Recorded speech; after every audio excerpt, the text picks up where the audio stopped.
Beautiful, beautiful ones. Hey, hey, hey, hey, hey, hey. Happy April 1st and Wednesday to you. I believe it's Wednesday. Uh, so, how are things been going with you all?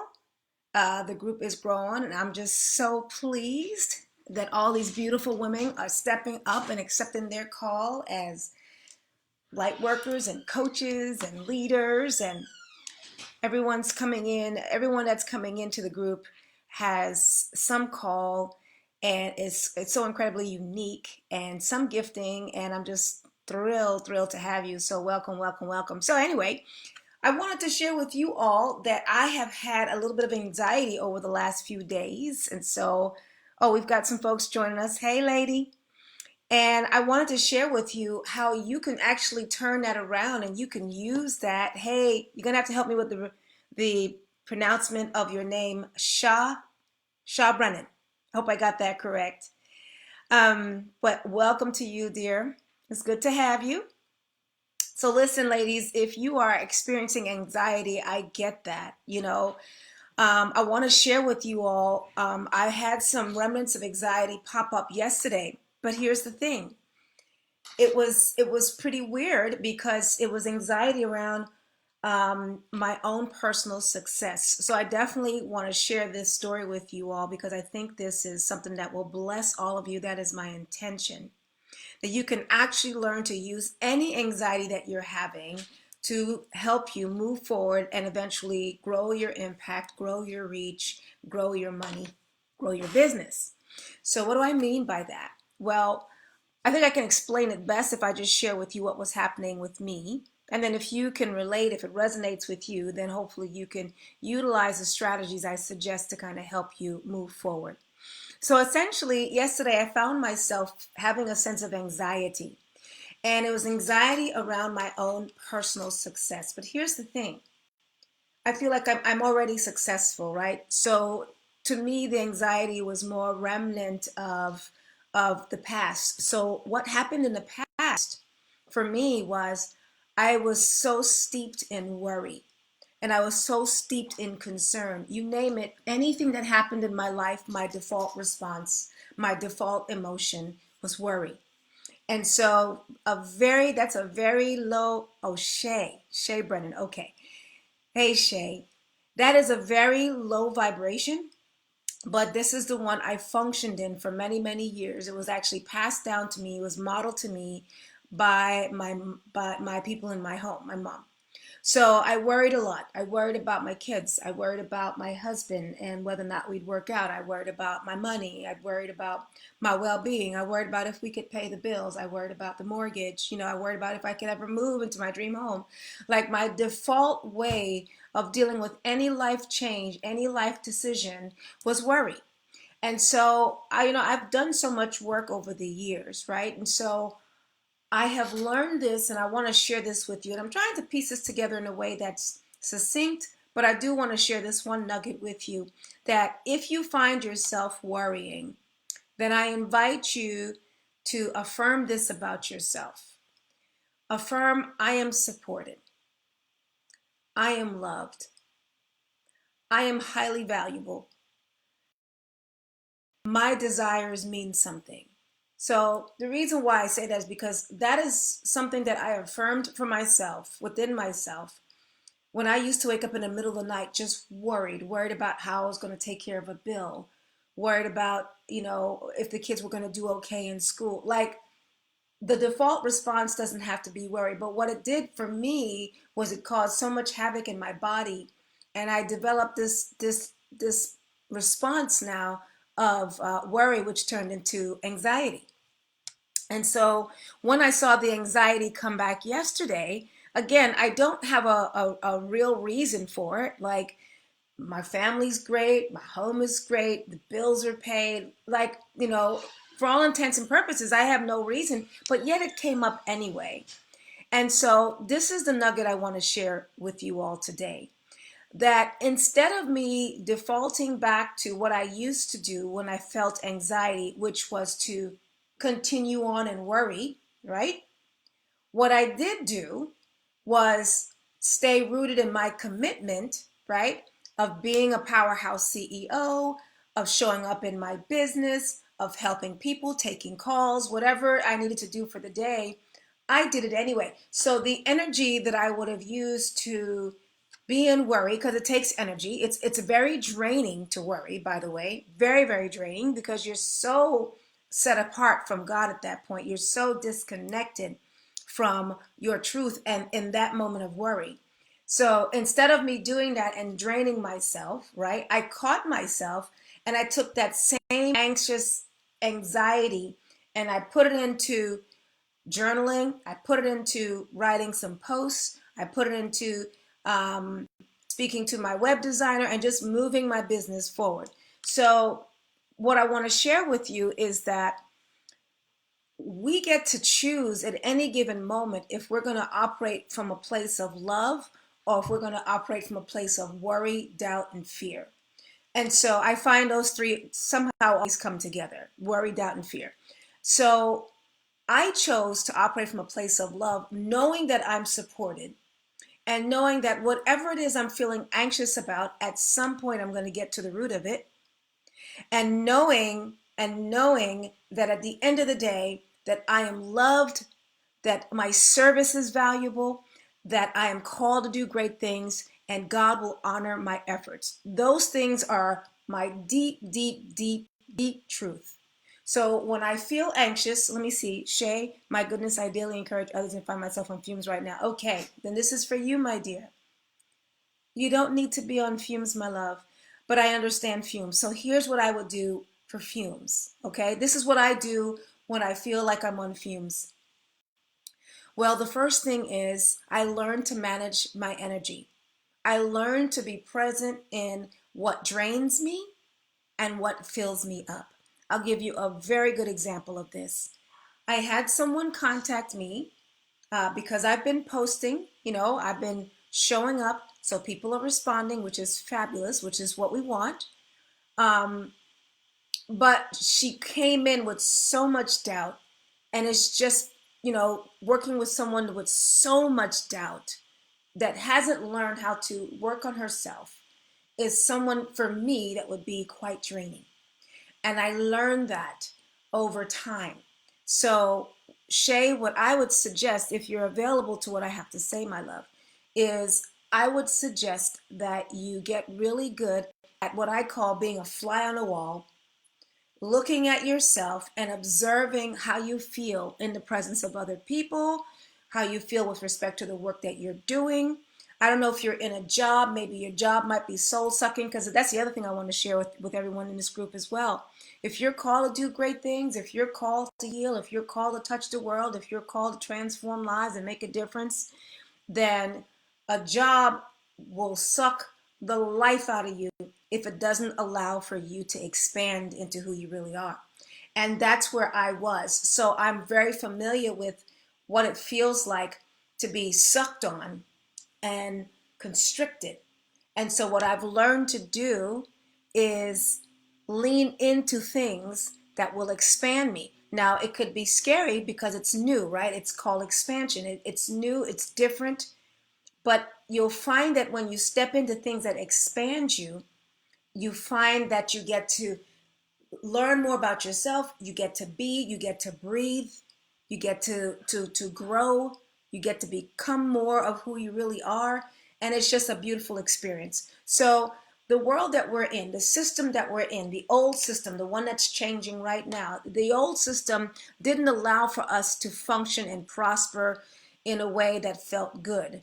The old paradigm was you pretty much had to go to school, get your education, and then go work for 40 to 50 years to retire in something really small and minuscule. That is the old thinking. For people like us in this group, we were made by design to expand and invite other people into the expansion opportunity. So, of course, it's stressful. So, my dear Shay, of course you're on fumes if you don't have something in place to put back into you as you inspire others. So some of the things that I do to fill my cup is, again, number one, I'm conscious of who I'm around and where my energy is, who's draining my energy, is my room draining my energy, is my home draining, I'm conscious of all of that.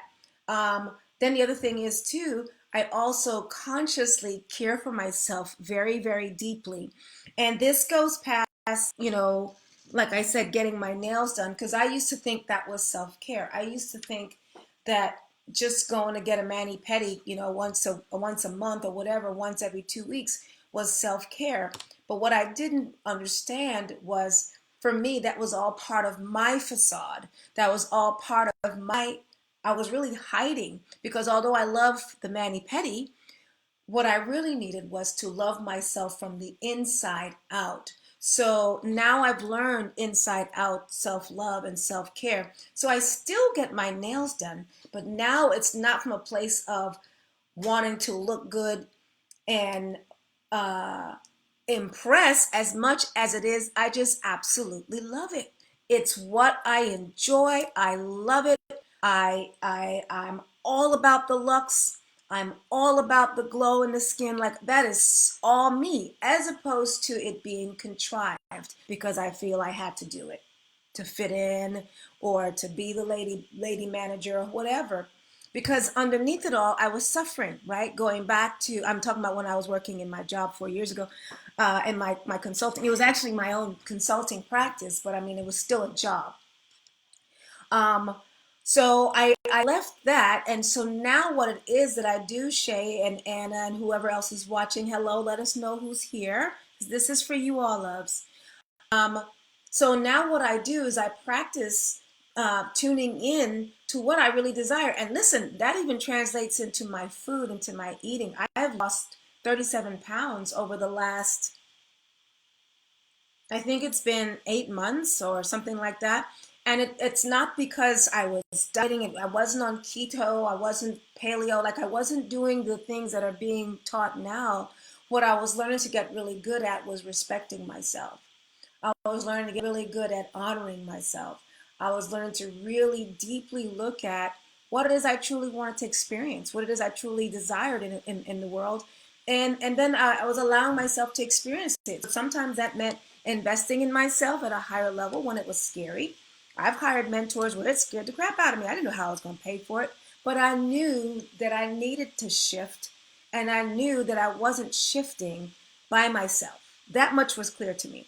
So, you know, I have got, and I've purchased dresses that didn't fit me at the time that I purchased it, but I was believing I was going to step into the dress. And actually, this is one of those dresses. I couldn't fit it when I first got it, but I loved it and I got it anyway. So I learned to be okay with me and my desires, what I liked.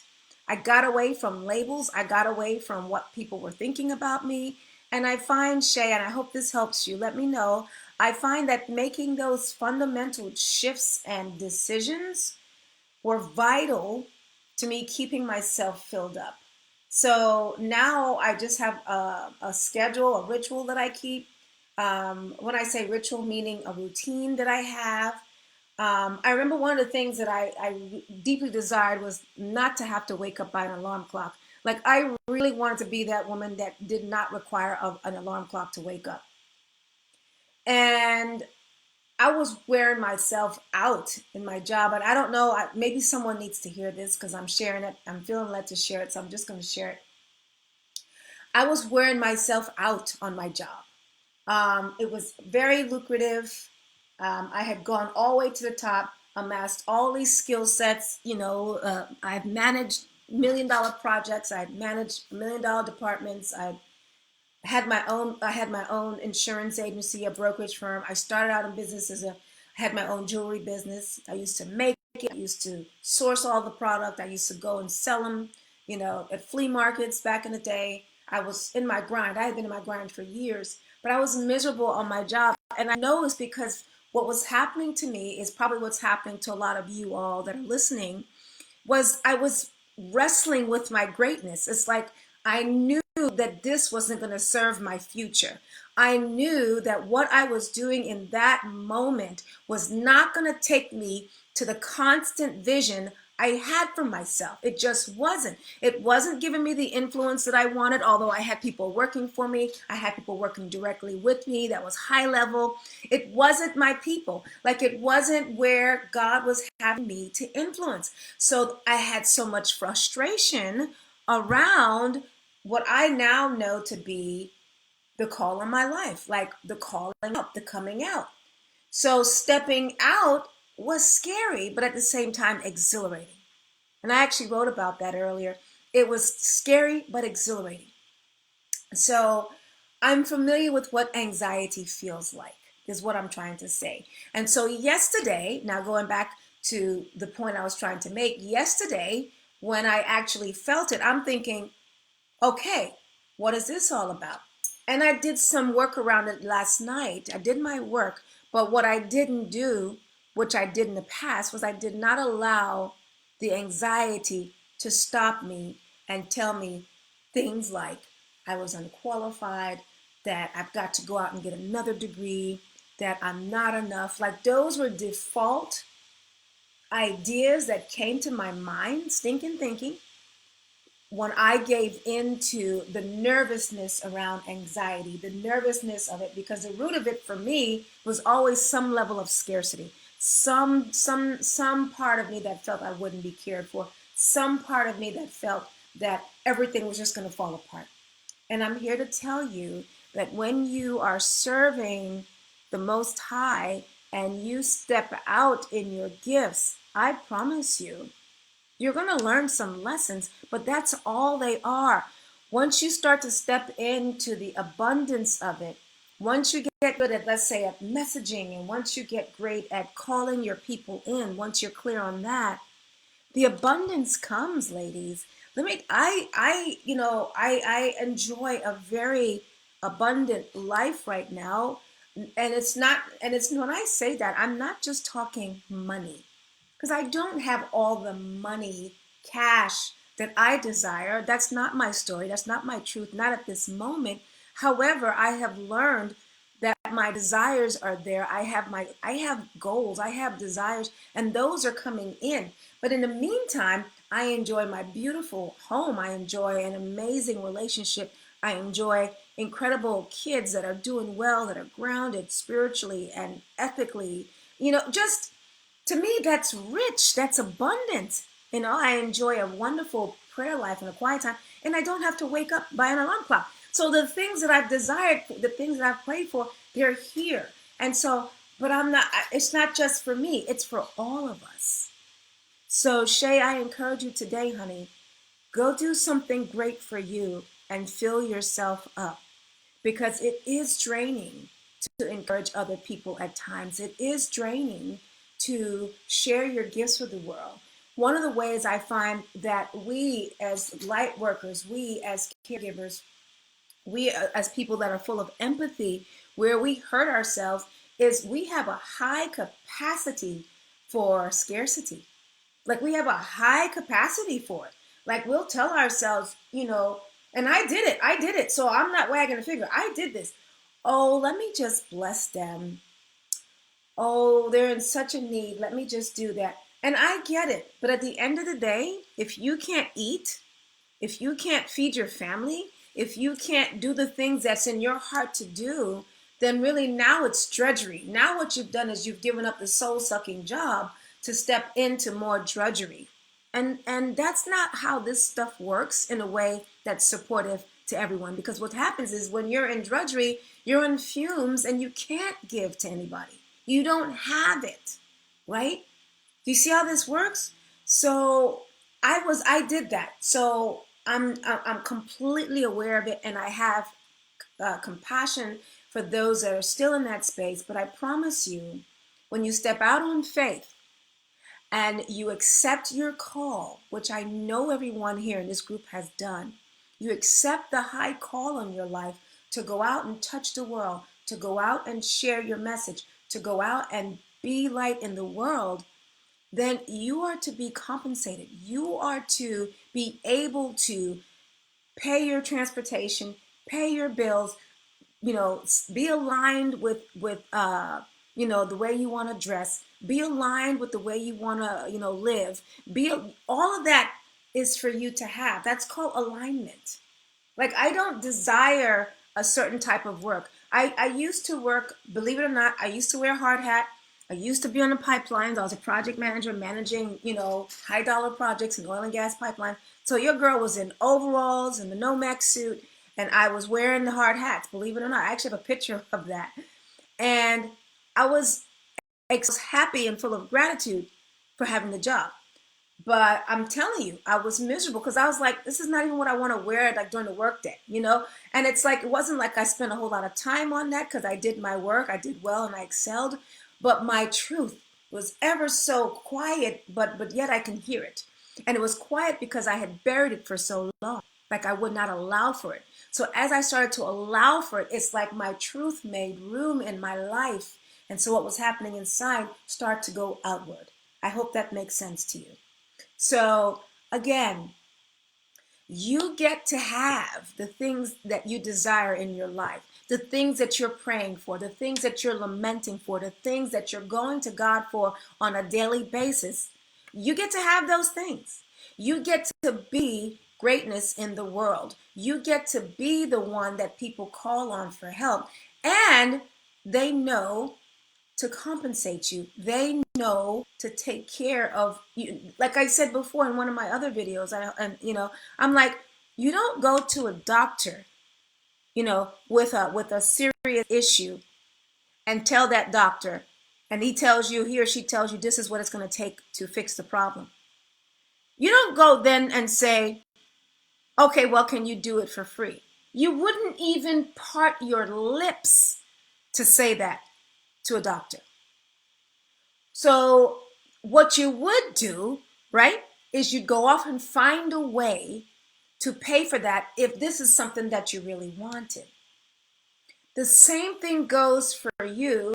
Anyone who's listening to this and anyone who's watching this on replay, the same thing goes for you in that if you're called to do great work, that there's something unique about you, and there's something that the person or people that sees in you that wants, that will add value to their life, that will enhance their life, that will transform their life. This is great work. And they ought to know that you are to be valued in what you do and the value you bring to the marketplace.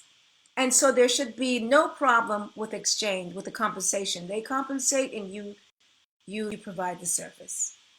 So it takes a mind shift to get that it is okay for us to be light in the world, and it's okay for us to leave soul-sucking situations so that we can be fully expressed in the gifts that God has given us, so that we could go be light, healing, whatever it is, transformation, so that we can now embody what it is that we do, what it is that we bring. So anytime you're feeling a sense of anxiety, anytime you're feeling a sense that you're low on fumes, the first thing you want to do is take care of yourself, go fill yourself up. And then stay connected to the task at hand, what it is that you have to do, and continue to show up in your business, in your influencing, in your reach, and touch your people. So I hope this blesses you, Shay. I hope that you get this, honey. Go off and do something great for yourself. Maybe run a hot bath, a bubble bath. Maybe get some Epsom salts and just get rid of some of the stress in your body. Do some EFT tapping, just whatever it is, honey. But fill yourself up. Go get some nice tea. Go get a nice juice. Those are things that you can do to fill yourself up, and go journal and figure out where it is that you are losing energy. And if you need some help with this kind of work, let me know. You can always hop on my calendar and we can kind of talk this through and see if I can support you in any kind of way. All right? All right, ladies, God bless you. Have a great rest of the day. And if you're watching this by replay, just hit replay. Let me know that you're taking it in. All right? All right. God bless you, ladies. Bye-bye.